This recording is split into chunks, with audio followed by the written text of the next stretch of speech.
Warhol.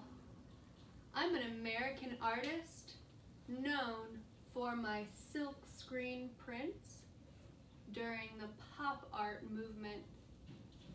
Printmaking is a type of art where you can make multiple copies of the same image. Let me show you some of my work. Andy Warhol was a pop artist during the 1960s and 1970s. Pop art is short for popular art, which uses easily recognizable images, like these soup cans. This infamous work is of Che Guevara. It was actually a forgery, but Andy authenticated it for money. Many images of soup cans appear in Warhol's work. Some are many, and some are few. Warhol turned to flowers for inspiration. It was his idea of a still life. The artist is also famous for making pictures of Marilyn Monroe after the actress passed away. These things inspired Andy Warhol. What inspires you? For this activity, you will need a pencil, an eraser, scissors, 2 sheets of paper that are the same size, and colors. Whatever colors you have, whether they are crayons, markers, colored pencils, or pens, anything will work. The first thing you are going to do is take one of your sheets of paper and fold it into fourths. To do this, I fold the paper in half once,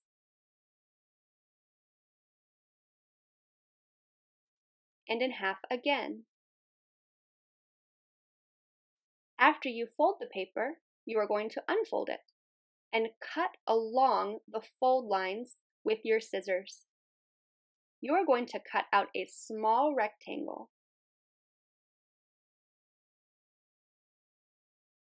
Now it's time for drawing. You can draw any picture you want. For this first example, I am going to use a flower because Andy Warhol used flowers.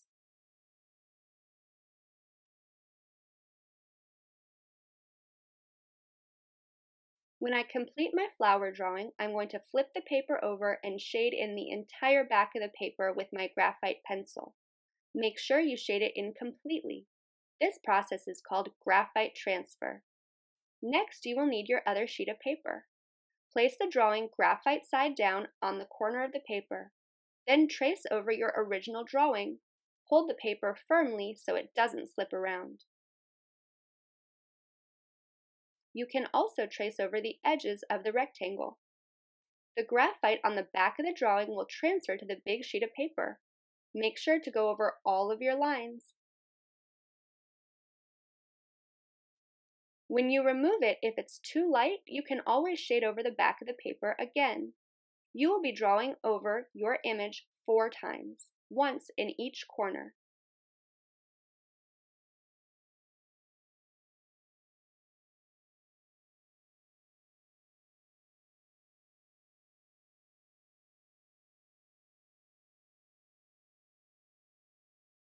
When the graphite transfer is complete, you can choose your colors. The first image, I'm going to use red and orange, the next one, yellow and green, the third one, blue and purple, and the last one, black and brown. You can go straight to coloring, or you can outline your image. I like to outline my image because it makes it look bold and my picture looks nice and neat.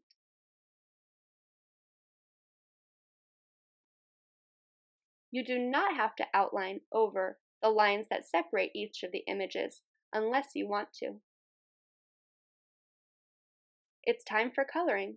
I don't need my original drawing anymore. I like to put that under my artwork as a sheet of scrap paper to protect the table surface I am working on.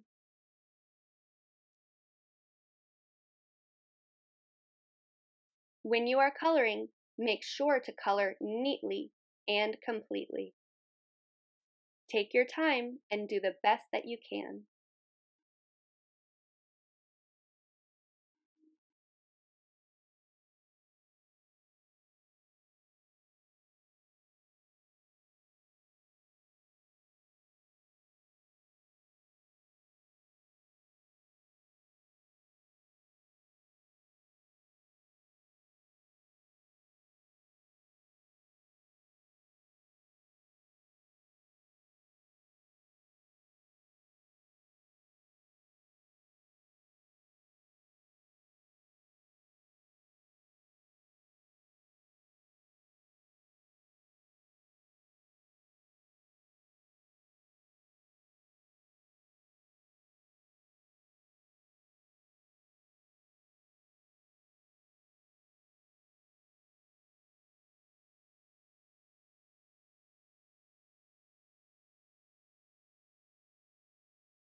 When you have finished coloring all of your images, you have completed your Andy Warhol inspired artwork. Next, we are going to try one that's a little bit more complicated. It starts the same way, by folding your paper 4 times. Make sure to fold your paper neatly. Then you will unfold it and use your scissors to cut out one rectangle, cut neatly on the fold lines. What makes this project more difficult is simply drawing a more detailed image. This time, I will draw a portrait because Andy Warhol was very well known for his silkscreen portraits of celebrities.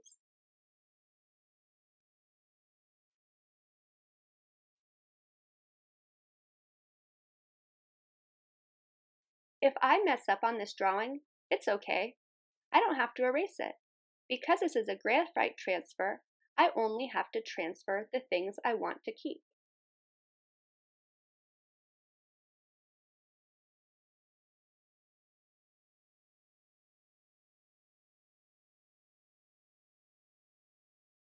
When I have finished drawing, I am going to flip over to the back of the paper.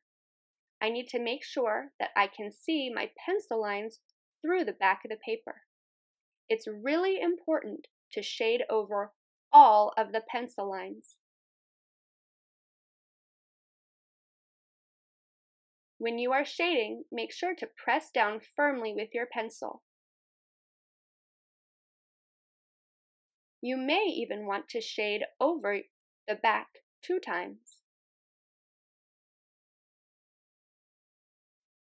Now that you have shaded over, you will need your second piece of paper. You can always put your name on the back because good artists sign their work. Place your drawing in the corner of the paper, graphite side down. Trace over all of your lines. It may be helpful to trace in a different color so you know what you have traced and what you haven't traced. Hold the paper tightly so it doesn't slide around while you're tracing over the lines.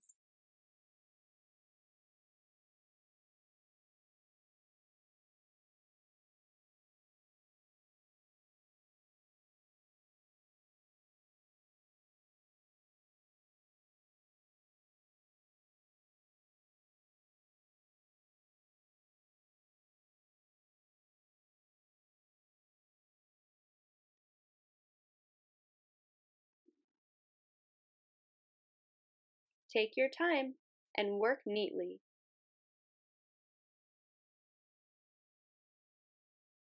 The graphite on the back of the paper will transfer to your drawing paper. If you need to, you may reshade the back if the image is too light. You will do this tracing of your drawing 4 times. Tracing over the edges of the rectangular paper can also help to separate your image too.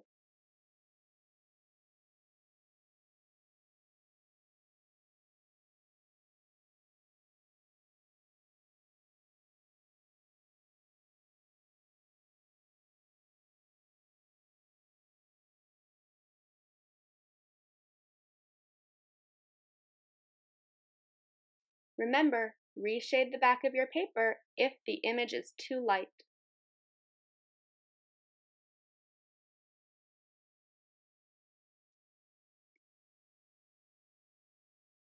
After you have finished tracing over your image 4 times, I like to outline my 4 images with black marker, crayon, or pen. I think outlining it really makes it pop, just like pop art.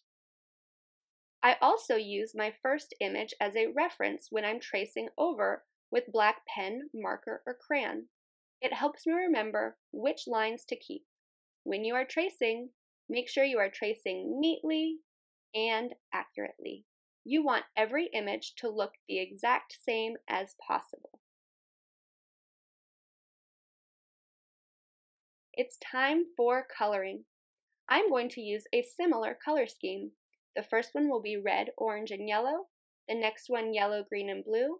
The third one blue, green, and purple. and the last one will be black, brown, and gray.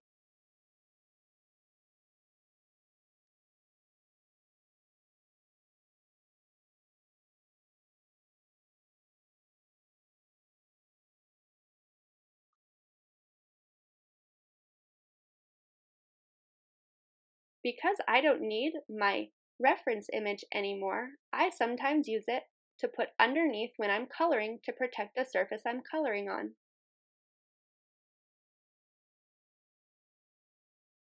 Make sure to color neatly and completely.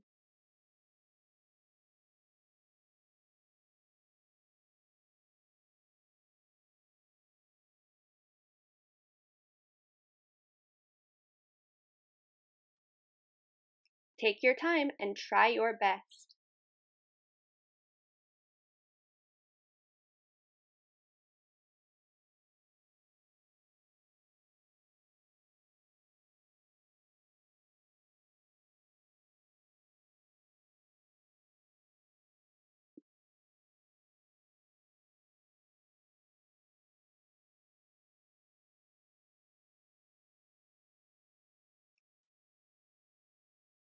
Here is our second, more advanced, completed Andy Warhol inspired artwork.